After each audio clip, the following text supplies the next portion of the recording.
Nous sommes au milieu d'une série qui s'appelle « Dieu est-il mort ?» C'est une série de 5 messages qui plongent profondément dans certaines questions de la pensée et du cœur.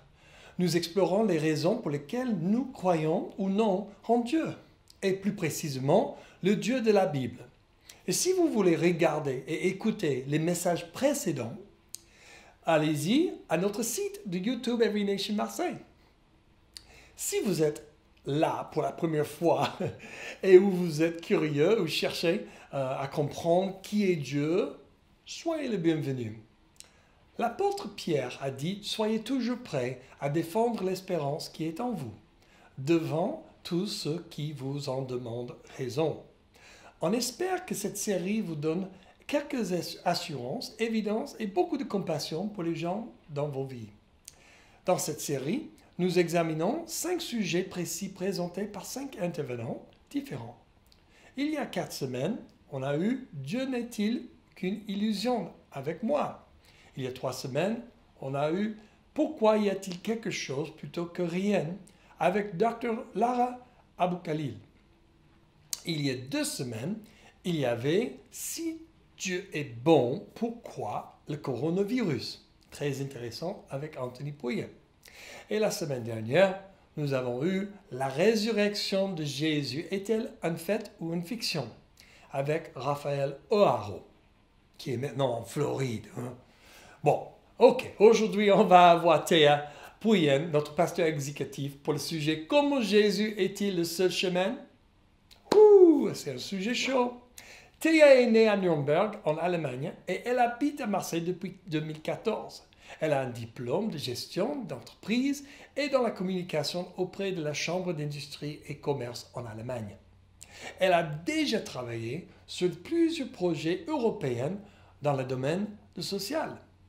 Elle parle 4 langues, l'italien, l'allemand, l'anglais et le français. Elle est mariée à Anthony et ils ont 2 garçons magnifiques. Elle aime bien voyager, surtout aux endroits non touristiques. Voici Théa Pouillet. Bonjour tout le monde. Aujourd'hui, nous allons terminer notre série « Dieu est-il mort ?» Pendant plusieurs semaines, nous nous sommes posé des questions scientifiques, philosophiques et historiques. Ces messages-là nous ont aidés à découvrir la vérité sur la création et sur l'existence de Dieu. Ils ont répondu à des questions profondes, des différents points de vue sur le christianisme. Aujourd'hui, moi, je voudrais parler du cœur du christianisme, Jésus. Et pour commencer, je voudrais regarder un passage que nous trouvons dans le Nouveau Testament. C'est un texte qui se trouve parmi les 4 rapports de la vie de Jésus-Christ, appelés les évangiles. C'est le verset en Jean 4,16. Le contexte de ce passage que nous allons regarder ultérieurement est le suivant. Jésus est en train de préparer ses disciples à sa mort à la croix. Mais Thomas ne comprend pas ce que Jésus est en train de dire, car à la lumière de ce que Jésus allait affronter à la croix, ce qu'il dit semble être un paradoxe. Jésus dit à ses disciples que là où il va, il y a plusieurs demeures et qu'il y prépare une place pour eux. Et pour rajouter encore un peu de mystère, il dit « Vous savez où je vais et vous en savez le chemin. » Mais le chemin de Jésus l'a conduit directement à la croix. Alors qu'est-ce que Jésus veut dire par là? Thomas, comme il ne comprend toujours pas, il dit « Seigneur, nous savons où tu vas. Comment pouvons-nous en savoir le chemin ?» Et comme nous connaissons notre Jésus, il va répondre d'une façon que seulement lui peut répondre. Alors regardons le verset. Jésus lui dit « Je suis le chemin, la vérité et la vie. Nul ne vient au Père que par moi. » Alors regardons un peu mot par mot cette revendication de Jésus. C'est une revendication radicale et exclusive qui éradique tout autre chemin ou vérité qui mène à Dieu, mais en même temps entièrement inclusive, car tout le monde est invité de le suivre. Cette déclaration ne laisse pas la place pour la discussion. Elle ne se termine pas par un point d'interrogation, mais par un point d'exclamation. Jésus dit « Je suis le chemin. Je suis Dans la langue grecque, c'est une manière très intense de se référer à soi-même. Ça serait comparable à dire « je suis moi-même » et « moi seul, je suis ». Nous voyons cette forme grecque plusieurs fois dans la Bible. Ce « je suis » est le même « je suis » comme en Exode 3.6, quand Dieu parle à Moïse où il dit « je suis le Dieu de ton père, le Dieu d'Abraham, le Dieu d'Isaac et le Dieu de Jacob ». Donc ici, le même « je suis » est manifesté en Jésus-Christ. Christ n'est pas simplement le chemin, comme quelqu'un qui va devant son peuple, comme un bon exemple, ou simplement comme un prophète indiquant une doctrine du salut, comme on le voit dans de nombreuses autres religions. Mais il est le chemin du salut lui-même. Par son obéissance, sa vie sans faute et parfaite qu'il a vécue sur terre, et son sacrifice parfait fut agréable à Dieu. Jésus dit alors à Thomas, « Je suis le chemin ». Ce qui est intéressant ici, c'est que Jésus ne dit pas « Je vais vous montrer le bon chemin ». Il ne dit pas non plus « Je connais la bonne voie », car de nombreux fondateurs religieux ont dit cela. Au contraire, il dit simplement « Je suis le chemin » et est donc fondamentalement différent d'un fondateur religieux classique. En disant « Je suis le chemin », il répond directement à la question « Comment puis-je être sauvé ?» La réponse est simple, par Jésus lui-même. C'est lui dont nous avons besoin pour atteindre le Père. Jésus, le chemin, doit être utilisé. Beaucoup de religions enseignent de lever nos yeux vers un but ultime, de poursuivre un idéal à atteindre, comme une échelle qu'il faut monter et monter afin d'atteindre la sainteté parfaite, des choses qu'il faut accomplir pour Dieu, les 5 piliers de l'islam, les 12 étapes de bouddhisme au ciel, etc., etc. Mais le christianisme renverse cela. La Bible nous parle d'un Dieu qui descend du ciel pour faire quelque chose pour nous. Du Dieu qui est venu s'abaisser, s'humilier et accomplir pour nous ce que nous n'étions pas capables de faire de notre propre force. Payer le prix de notre propre faute et désobéissance. Nous ne devons pas monter vers Dieu, mais Dieu en Jésus-Christ est venu à nous. Maintenant, nous allons voir que Jésus ne dit pas seulement être le seul chemin, mais aussi la seule vérité. Il dit alors « Je suis la vérité ». Mais n'est-ce pas arrogant ce qu'il dit Jésus? Et en fait, c'est quoi la vérité? Nous vivons dans un temps où le mot fake news est dans toutes les bouches, où les réseaux sociaux partagent des hoax, des fausses infos, et nous sommes submergés par des journaux qui publient leurs opinions. Comment savoir alors où trouver la vérité? Qui dit la vérité? Le président Trump a-t-il vraiment perdu les élections? Est-ce que le coronavirus est-il vraiment si dangereux qu'on veut nous le faire croire? Pourquoi croyons-nous ce que nous croyons? Parce que nous faisons confiance aux médias? À notre gouvernement? Regardons quelques exemples. Je voudrais commencer avec une histoire qui se passait en 1517. La plupart des chrétiens croyaient qu'il fallait payer des indulgences afin d'être pardonnés. Il s'agit des aumônes que le clergé catholique a pris l'habitude de récolter contre la promesse d'un allègement des peines qui atteint les pécheurs au purgatoire. On pourrait dire un paradis. Ces collectes ont été relancées par le pape Léon dans le but de reconstruire Sainte-Pierre de Rome dans le goût fastueux de la Renaissance italienne. Pour la plupart des gens qui ne savaient pas lire le latin, cela était biblique. Et juste car les gérants des églises de l'époque pratiquaient ceci, c'était vrai et juste à leurs yeux. Jusqu'au jour où un jeune homme de 34 ans, nommé Martin Luther, a dénoncé les mauvaises pratiques de l'église catholique de l'époque. Préoccupé par les questions de la mort et du salut qui caractérisent le christianisme du Moyen-Âge tardif, Luther puise des réponses dans la Bible et il trouve que le salut de l'âme est un libre don de Dieu, reçu par la repentance sincère et la foi authentique en Jésus-Christ, comme le Messie.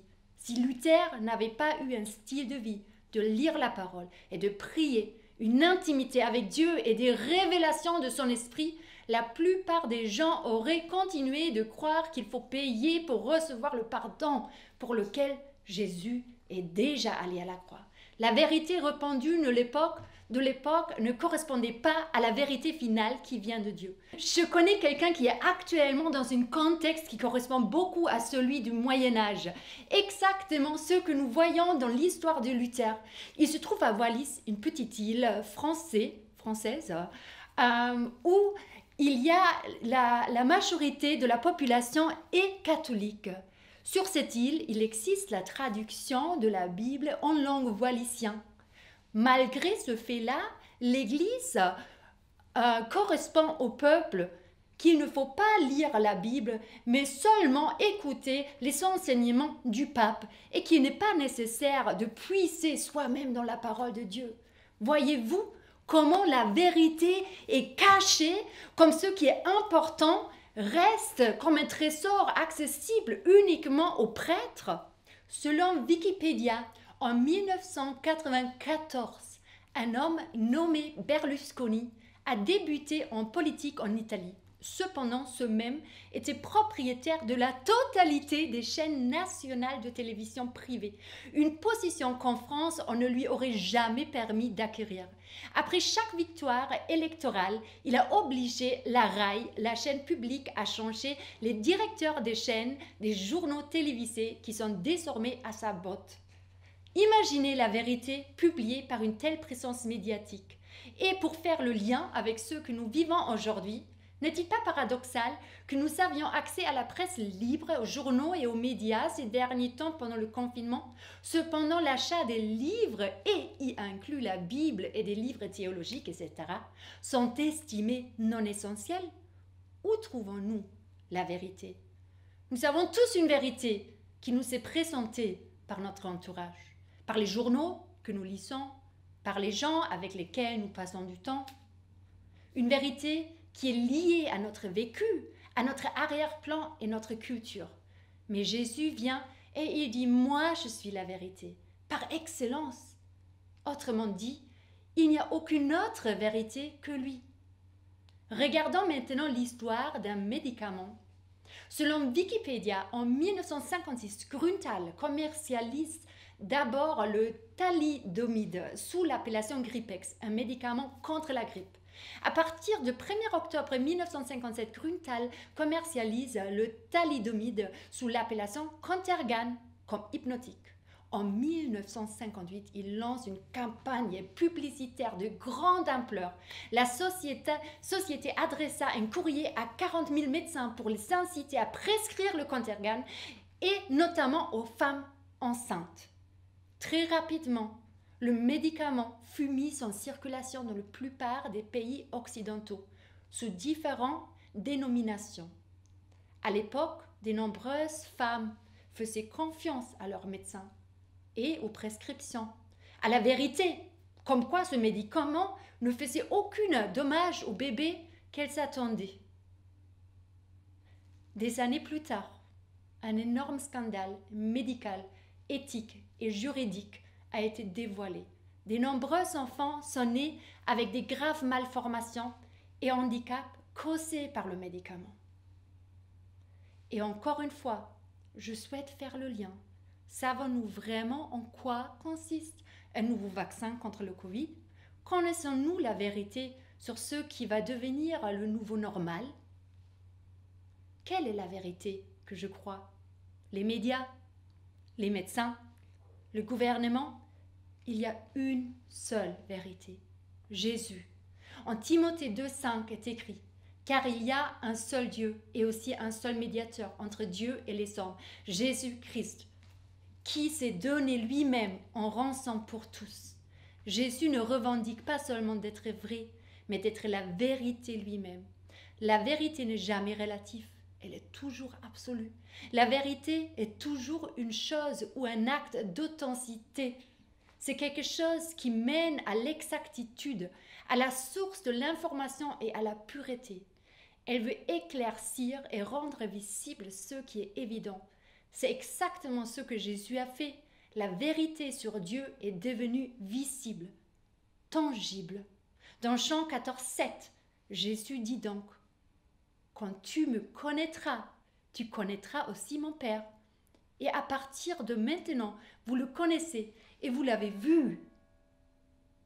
Oh là là! Donc Jésus est clair ici. Celui qui le rencontre, celui qui le connaît, rencontre Dieu le Père. C'est osé de dire ça pour un homme, sauf si c'est la vérité.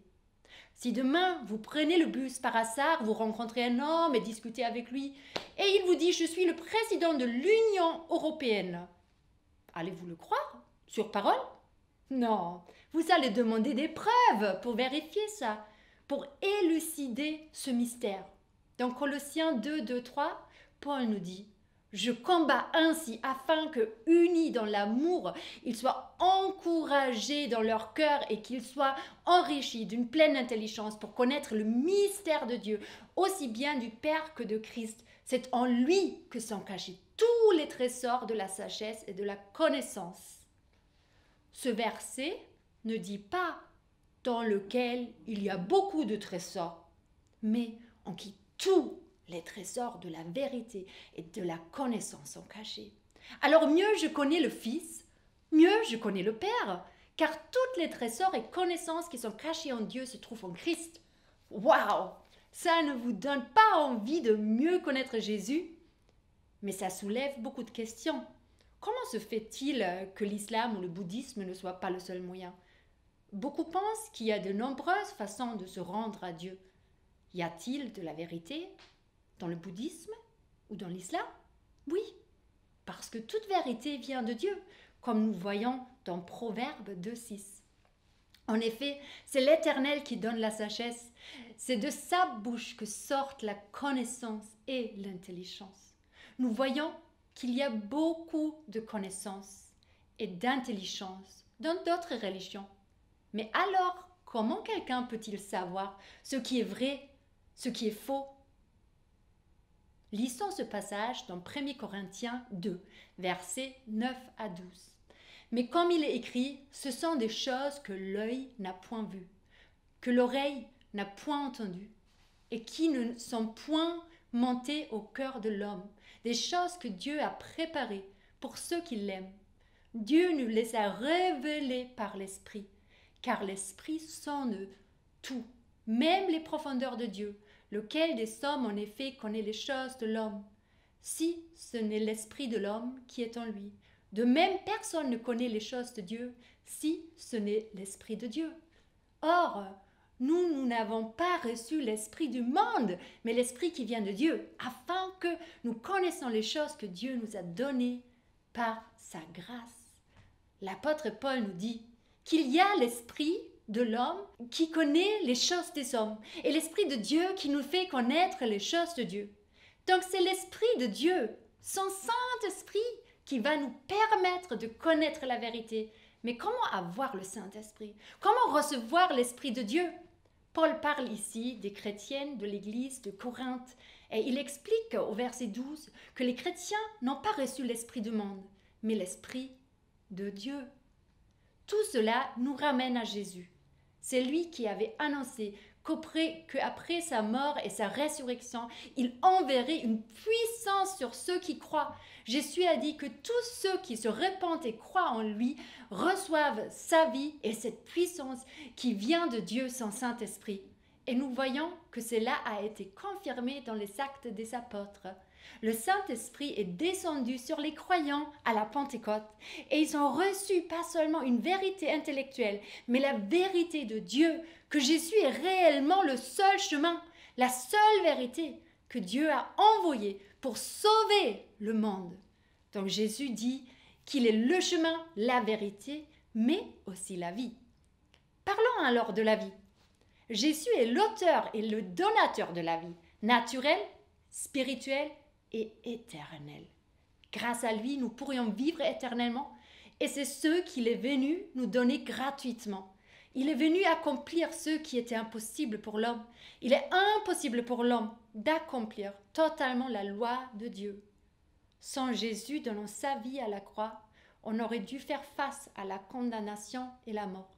Voilà pourquoi il est le chemin qui mène à la vie éternelle. En Galates 2,20, Paul le résume ainsi. J'ai été crucifié avec Christ. Et si je vis, Ce n'est plus moi qui vis, c'est Christ qui vit en moi. Si je vis maintenant dans la chair, je vis dans la foi au Fils de Dieu qui m'a aimé et qui s'est livré lui-même pour moi. Nous savons alors maintenant que Jésus est le seul chemin, la seule vérité et la vie. Mais comment Jésus peut-il me sauver et pourquoi j'ai besoin de ça? Au début, Dieu a créé l'homme. Il pouvait rester pleinement en sa présence, sans crainte. Tout était parfait. Mais lorsque l'homme a désobéi à Dieu, en mangeant le fruit de l'arbre de la connaissance du bien et du mal, le péché s'est introduit dans le monde. Cette désobéissance a séparé Dieu de l'homme. Et dès le moment de la création, le diable a essayé de mettre en question la vérité de Dieu. Car avant que Adam et Ève ont touché au fruit de l'arbre, le diable a demandé « Dieu a-t-il réellement dit « Vous ne mangerez pas de tous les arbres du jardin ?» Il a fait douter Adam et Ève la parole de Dieu. Et comme c'est marqué que le serpent était l'animal le plus rusé, il savait qu'il fallait mettre en question que Dieu dit la vérité. Et il a réussi. Dieu, qui est entièrement saint et juste, ne pouvait pas faire autrement que se séparer de l'homme qui a péché. Pourquoi? Car l'imperfection et le péché ne pouvaient pas coexister avec lui. N'est-il pas intéressant que ce drame, avec un impact inexplicable, commençait avec le fait que Adam et Ève ont mis en question la crédibilité de la vérité de Dieu? Cependant, Dieu est miséricorde et a promis de restaurer toutes ces choses. C'est pourquoi il a donné sa parole qu'il enverrait un sauveur, un Messie, qui délivrerait toute la création de l'esclavage du péché. Jusqu'à la mort et à la résurrection de Jésus, un offrande de sang était nécessaire pour venir dans sa présence. Rien ne pouvait rétablir la relation avec Dieu comme elle était dans le jardin Éden. Seulement après que Dieu a envoyé Jésus pour effacer nos péchés en mourant comme sacrifice parfait, tous ceux qui croient en Jésus peuvent maintenant se rapprocher à nouveau de Dieu. La parole de Dieu s'est effectivement réalisée. Dieu est devenu un homme en la personne de Jésus-Christ, comme on le voit en Jean 1, 14, 29. Jésus est finalement mort à notre place afin que nous puissions avoir une bonne relation avec Dieu. La Bible dit, Dieu était en Christ, réconciliant le monde avec lui-même, et il a fait péché pour nous qui ne connaissions aucun péché, afin que nous soyons rendus justice de Dieu en lui. Mais comment puis-je être certain du pardon et du rétablissement de la relation avec Dieu? En Jean 19, 30, on voit que tout est accompli. Et baissant la tête, Jésus rendit l'esprit. En grec, ce dicton se compose d'un seul mot, tétélestai. Ce qui est intéressant à savoir est que cette époque, le mot tétélestai était utilisé sur les documents commerciaux ou les reçus. Il montrait qu'une facture avait été payée en totalité. Le mot a secoué l'univers entier. Les démons savaient à partir de ce moment qu'ils s'avaient perdu pour toujours. Et vous savez qu'à partir de maintenant, vous vous tiendrez parfaitement devant Dieu, juste et saint. Vous n'avez plus le moindre défaut, car Jésus a pris tous vos péchés passés, présents et futurs. Mais l'histoire ne se termine pas à la croix et à la mort de Jésus. Jésus est revenu d'entre les morts, démontrant qu'il était et celui qu'il prétendait d'être, l'unique Fils de Dieu et le seul moyen par lequel une personne peut avoir une relation personnelle avec le véritable Dieu vivant. Aucun autre nom ne produit une telle réaction que le nom de Jésus-Christ. Toutes les figures religieuses combinées ne génèrent pas autant de débats ou de controverses et il n'y a pas de salut dans les autres. En Actes 4, 12, on voit, ça nous explique la raison pour laquelle Christ est la seule source de salut et qu'il a fait ce qu'aucune autre personne dans l'histoire n'a fait en vivant une vie parfaite et ensuite offrant cette vie pour les péchés du monde, la mort et la résurrection du Christ, en confirmé son identité en tant que Fils de Dieu et en prouvé que ces paroles étaient les paroles de Dieu lui-même, parce que Dieu est devenu un homme en Jésus. Nous avons reçu le don de la certitude. Dieu, dans les choses que nous ne pouvons pas connaître. Dans ce monde, il y a beaucoup de vérités, d'opinions et de bruit, mais une seule vérité mène à la vie éternelle. Une seule personne a toute la vérité, toute la sagesse et tous les trésors de ce monde en elle. Jésus. Aucun autre personnage a vécu, est mort, ressuscité et a affirmé elle-même que tout est accompli à travers son sacrifice parfait. Et maintenant, j'invite Matt Rash, notre pasteur, de venir avec moi. Bon, merci bien Théa pour ce message incroyable. Maintenant, je veux vous donner cette occasion de dire oui à Jésus. Des millions, en fait des milliards de personnes partout dans le monde ont pris cette décision et beaucoup d'entre eux ont expérimenté la puissance de Dieu. Comme nos amis, comme nos frères, comme nos sœurs, comme des anciens athées même. Si vous voulez dire oui à Jésus ce soir, cet après-midi, ce matin, s'il vous plaît, priez la prière suivante avec moi. Mais avant cela, vous devez accepter que vous avez péché et que vous avez besoin de Jésus pour vous sauver de votre péché. Vous devez accepter que lorsque Jésus est mort sur la croix, il a payé le prix de vos péchés. Et ensuite, vous devez accepter le pardon de Dieu de vos péchés en faisant confiance à Jésus. Et si tu peux faire ça aujourd'hui, prions. Père Céleste, je reconnais que tu es réel et que tu es saint. Je reconnais qu'il y a une séparation entre nous à cause de mon péché. Je confesse que j'ai péché et j'ai raté la cible d'être parfait. Merci d'avoir envoyé ton Fils Jésus mourir sur la croix pour mes péchés à ma place. Je crois que tu l'as ressuscité d'entre les morts, prouvant qu'il est Dieu et a vaincu le péché et la mort. Je suis désolé pour mes péchés et je te demande de me pardonner et de me purifier. Je me détourne de mes péchés et recevoir Jésus comme mon Seigneur et Sauveur pour le reste de ma vie, au nom de Jésus. Amen. Amen. Donc moi, je pense que c'est un moment incroyable, précieux, pour ceux qui ont accepté Jésus, qui se repentent de leurs péchés. Et c'est important, pas juste que tu as accepté Jésus, que tu as prié cette prière avec nous, mais plus que ça, que vous êtes dans la famille de Dieu maintenant. Il faut savoir que Dieu ne fait pas juste un petit changement de l'intérieur et comme ça, c'est bon, la vie, je fais ce que je veux maintenant. Non, non, non. Dieu a un destin sur ta vie. Il a des choses, des bons projets, un super bel avenir pour vous et il veut vous aider en fait, commencer à marcher selon le bon chemin et réaliser ses rêves pour toi. Donc c'est important à savoir que personne ne peut le faire toute seule et Dieu n'a jamais prévu qu'on puisse faire son destin de nos vies toute seule. Est-ce que c'est vrai ou pas? Je suis d'accord avec toi. Donc je pense que c'est important à juste vous encourager. Trouvez la bonne famille spirituelle, c'est-à-dire la famille de Dieu. Trouvez une bonne église locale. Si vous cherchez une église locale à Marseille, on est là. Ou dans les alentours, on est là. Et même en ligne, on est là. Mais si vous êtes dans un autre pays, ou si vous êtes une autre partie de la France, très loin d'ici, il y a des super bonnes églises évangéliques. Il faut trouver une bonne église. Si vous avez besoin d'un peu d'aide pour trouver une bonne église, n'hésitez pas de nous envoyer un message sur Facebook, Every Nation Marseille. Et si vous nous envoyez un message, normalement, on répond assez vite, n'est-ce pas? Oui.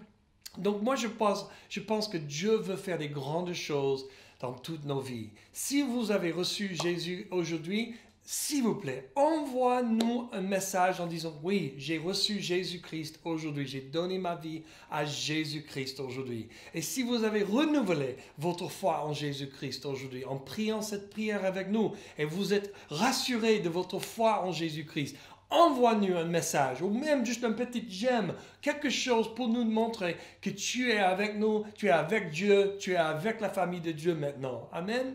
Donc, pour le reste, les autres croyants qui regardent, ou peut-être les non-croyants qui regardent, et vous savez, bon, je suis toujours curieux d'explorer, envoie-nous un message aussi. Et vous pouvez toujours s'inscrire à God's Not Dead Online C'est un site, on travaille ensemble avec beaucoup d'amis en Europe et on peut avoir des bonnes connexions à travers de ce site où il y a beaucoup d'évidence pour Christ et il y a des experts, des physiciens, des différents types de scientifiques qui peuvent répondre aux questions là aussi. Ça c'est le site godsnotdeadonline.com, mais aussi certainement à notre église Every Nation Marseille. Donc on est vraiment ravis que vous êtes là et pour tous les croyants, continue à croire en Jésus, continue à faire tout en confiance en Jésus-Christ. Il est vraiment notre espérance. C'est lui qui nous délivre de tous nos pièges, les pièges de l'ennemi. C'est lui qui nous restaure dans nos vies, nos relations. Donc, je vous encourage de suivre Jésus aujourd'hui. Donc, faire la petite communication avec nous pour dire oui, on y va. Peu importe ce que tu veux communiquer, on est là pour vous. On vous aime, on vous embrasse et on est content d'être vivants en France, dans le monde francophonie, avec l'évangile de Jésus-Christ qui sauve le monde, qui amène la paix. Donc, on va juste parler sur Zoom dans quelques minutes. Il y aura un lien là sur le chat. Et aussi, après, on va discuter, prier les uns pour les autres. Donc, n'hésitez pas de nous rejoindre sur cet appel. Je sais que c'est une étape un peu difficile parfois.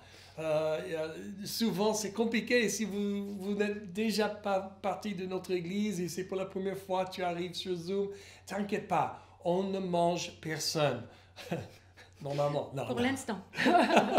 On aime bien passer des bons moments avec la nôtre et rencontrer des nouvelles personnes. Donc, vous êtes le bienvenu chez nous. OK? Donc, on va juste prier une bénédiction. Théa, peut-être je peux te demander de prier une bénédiction sur nous? Oui, Seigneur, je prie vraiment que tu touches chaque personne qui a écouté ce message aujourd'hui. Merci, Seigneur, que tu poses ta main sur chaque personne qui regarde ou qui a regardé ce culte aujourd'hui. Je prie une bénédiction sur chaque personne. Je prie ta provision, Seigneur. Je prie la guérison, Seigneur. Merci, Père, que toi, tu donnes la vie éternelle, Seigneur, qu'en toi, il y a toutes choses. Et je prie que aujourd'hui, c'est un nouveau départ pour beaucoup entre ceux qui regardent ce message et que tu leur montres vraiment à quel point tu es bon, à quel point tu as des bons projets pour eux. Amen. Amen. Bon dimanche, bonne semaine. Bonne semaine.